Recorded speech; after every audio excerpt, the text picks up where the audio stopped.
Because one of the episodes we have coming up is what do you have on your truck?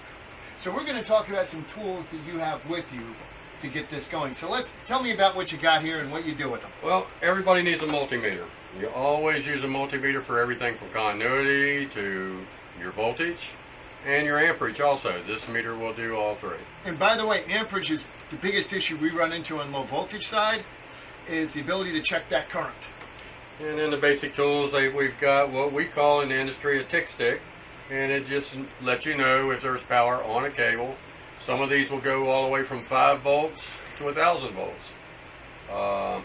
That's just, you just press the button, hold it down. It's like an inductive wand, except that it notices the 60 cycles. Exactly. Just tick, tick, tick. And then another good thing to have is a plug tester. It will test your polarity on all of your outlets. And this one's kind of unique because it actually has a power source. It'll tell you the voltage on here.